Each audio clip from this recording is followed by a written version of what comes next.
Welcome everyone, it's Gray Shirt Guy, rocking the gray shirt as always. Doing a little weekly update. I wanted to try out a new filming angle, and I mostly film kind of top down when I'm doing unboxings for Magic, but I haven't had any Magic to unbox, and so what we were doing, we were just de-spruing some heavy bolter sponsons to throw on this Chaos Predator.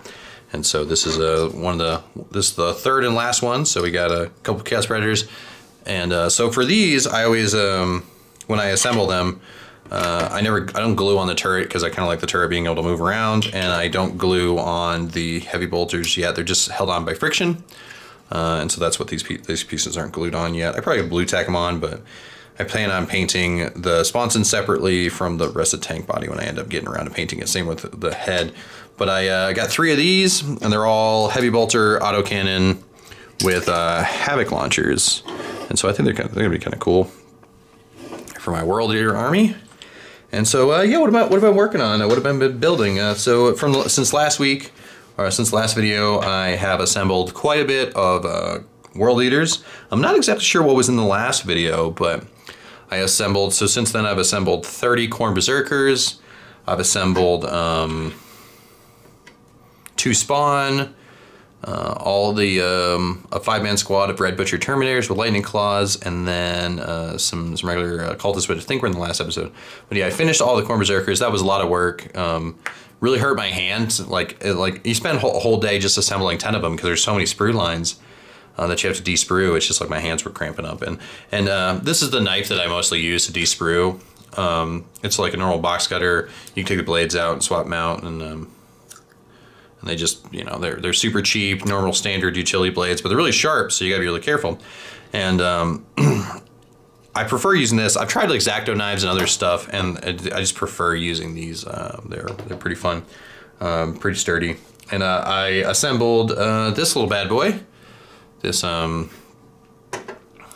Griffon. So it's free kill general on Griffon, but if you know anything about the old fantasy or the old Empire, I chose the Karl Franz setup. So it's got the hammer, and it's got the sweet plumage and everything, and iconography of Karl Franz on his chest plate here. And yeah, I built this because a little painting challenge that I have for this next month is to paint a mounted infantry.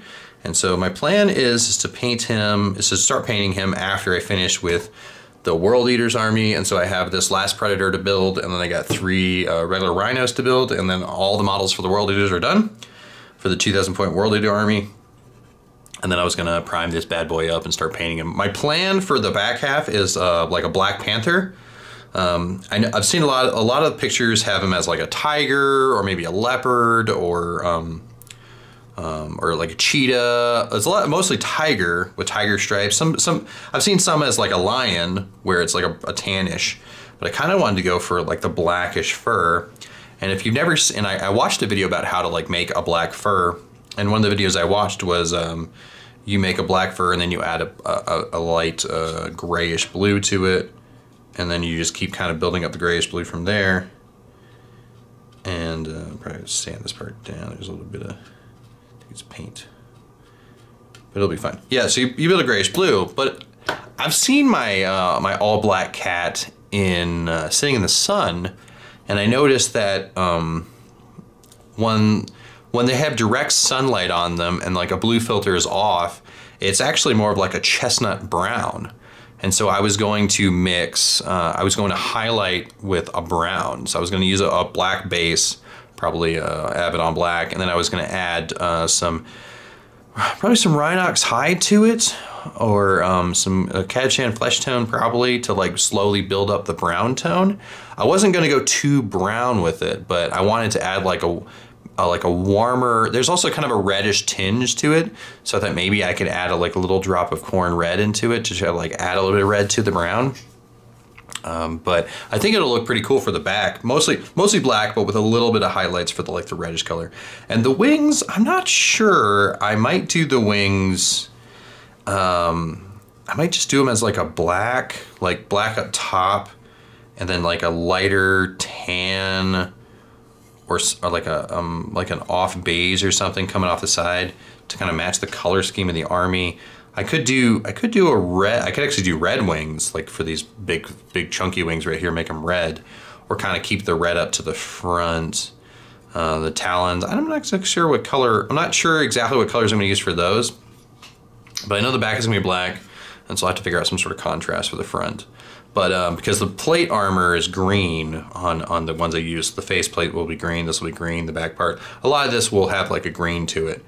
But I think it's gonna look pretty good. And so, yeah, this is pretty much the models I've assembled, I've been working on, and what I've been working on so far. I also picked up the Ultramarine Rulebook because I've decided that I have an army. It's funny because it was the same army I bought when I bought this one.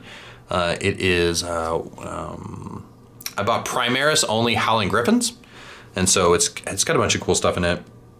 3 squads of Primaris Intercessors, a Repulsor Executioner, Repenter, normal Dreadnought, one of the Primaris Dreadnoughts. So it's all Primaris. It's got a Primaris Captain. I think it's got an Apothecary, and I think it's got a Primaris Librarian or a Primaris Chaplain. I think it's a Chaplain, not on bike. It was just Chaplain on foot. And then it's got, there was something else with two squads of Eradicators, I think it is, the multi-melted guys, the 3-mil multi-guys, and then a squad of Blade Guard veterans. And I think that might be it for the Primaris only army. And I also have a Marnius Kalgar model with the 2 little bodyguards, and then I have Gilliman. And I was like, oh, you know what? I want to paint, and I painted Kalgar like Howling Griffons, and then because I thought, oh, you know, Howling Griffons are an Ultramarine successor chapter, so you should be able to just paint them however you want, and I thought that's how it was going to work out, but the way the rules are, it's like, no, Bobby G, Gilliman, and Kalgar, they're Ultramarines, not Howling Griffons, which are a successor chapter. They're Ultramarines, so you have to use, like, you know, you have to use the Ultramarine rules, not the Howling Griffon successors.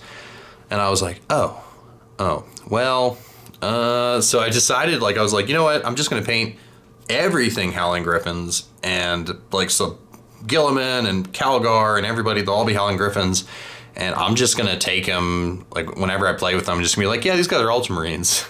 And because if the whole army is all Howling Griffons and they are Ultramarine successor chapter, I don't think anyone's going to say, well, those aren't blues, you can't play with those. And if I run into a person who's like, those are blue, those aren't blue, you can't play Ultramarine rules because, you know, all your guys are painted up the wrong color, I'm just going to be like, all right, well, you have a good day, I'll see you around. But yeah, so that's kind of what I've been working on. Doing some school, getting ready for a road trip here. I'm going to be gone for a little, about I don't want to say how long, but I'll be gone for a little bit of the summer, I won't be posting any weekly updates. But I also won't have any Warhammer around, so I'm trying to get as much of this assembled as I can. But I'll have my gaming laptop with me, so I'll actually try to get in some. I haven't been playing any World of Warcraft or any other video games lately, and so I'll try to get some more gaming in. Probably just watch a whole bunch of Netflix and stuff when I'm not doing the schoolwork I'm doing, and yeah, just hanging out probably with some of my classmates, if you know, whatever they're doing. But yeah, that's kind of what's going on. And then yeah, just trying to get through the year, just assembling and building, and just doing what I need to do to pay my bills, and, you know, get one step closer to retirement. That's the long term anything. But as far as the plan is, my plan is to assemble all of my models, hopefully be done assembling my whole backlog by Christmas. But which I should be able to do that. It shouldn't be too much of a problem, as long as I just keep at it and keep assembling. Because like every box I open and every model I put together is just, I feel better. I do feel better every time I put a model together. Which is funny, because every time I paint a model, I feel good when I paint an entire army, but when I paint just one model or one squad, I'm like, all right, well. But when I assemble a model, I'm like, progress. So, but I'll leave you with one funny army build I was thinking about, and I almost just bought a whole bunch of models today, but I held back, and we'll probably buy those later on down the road. But it's 2,000 points. It's got 2 detachments, a battalion and a super heavy detachment, and it's got 3. There's 2 versions. Version 1 has 3 Stormlords with a pair of sponsons with las cannon, heavy bolter, and then it's got, so that's three Stormlords. So that's quite a chunky points dense. It's like 1700 square points, or probably 16 something. And then the battalion has 3 company commanders, bare bones, and 3 squads of 20 conscripts. So it's 60 conscripts, 3. So all 63 of those models ride in spread out evenly among the 3. What do you call those? The 3 Stormlords. So basically, I set up my army on the battlefield. Here's my 3 Stormlords, and then like all the stuff is riding inside. And then I learned that you can't issue orders from inside a Stormlord, because the stratagem for issuing orders inside of vehicles is only a Chimera. So I was like, oh, boo. But then I also found out the conscripts ignore orders that are issued. What do you call that? Orders that are issued. Anytime a conscript gets an order issued on a 5+, it just ignores the order. So I was like, oh, okay. So he probably wouldn't be making, not a 50-50 chance to not make it, but it's like not a great, not a 0 chance of getting your orders denied. And I mean, you still have to roll for your orders anyways. So like your orders aren't always automatically. Well, actually, I have to look at it. I haven't done orders since that last game, so I have to read the rules against like how orders work. But and then the other option, the other version of it has the 3 Stormlords, but they don't have any sponsons. They're just the normal.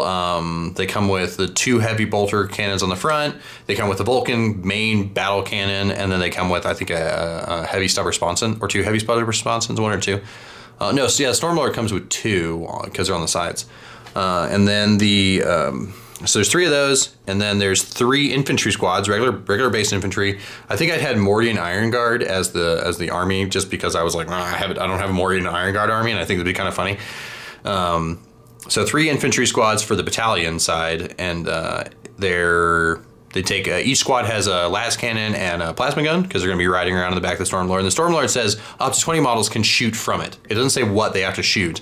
It's just if the tank moves, they count as moving for purposes of shooting. So the heavy weapon would be shooting on a lower ballistic skill, I think. And then the plasma gun would be shooting fine. I think the plasma gun would be fine because I think it's rapid fire. But then and then the 2 HQs for the battalion are 2 tank commanders with plasma executioners, plasma sponsons, and I think las cannon front, either las cannon or heavy bolter front. And so both are either 1999 or 2,000 points right on the nose. And I think I did give the Stormlords each an extra 5-point heavy stubber. And for like the Coppola heavy stubber, so I thought it was kind of, or the turret top mount heavy stubber, and so I thought it was kind of funny, and because I was like, oh, you know what, you get your 3 Stormlords, they're rolling up hot, and then each one of them is also shooting additional like 8 las gun shots, or 6 las guns, and then 1 las cannon and 1 plasma gun out of each one of them, and then they're shooting the heavy stubbers off.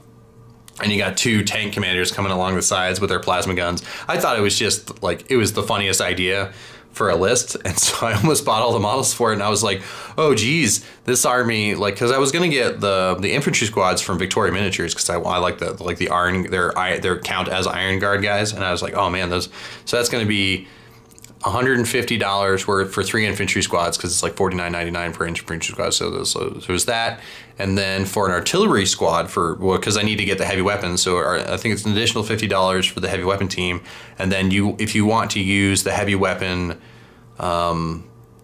artillery crew, that's another I think it's $30 or $40 for the 6-man artillery crew, but because the idea was if I wanted to change it up one day and play with the conscript idea, well, I would need to order another 3 squads of Victoria Miniature conscripts.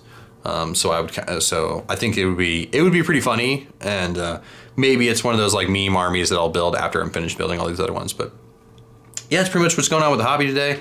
And yeah, hopefully I threw up some pictures for you guys to check out some of the pictures of the stuff I've been working on throughout this little rant.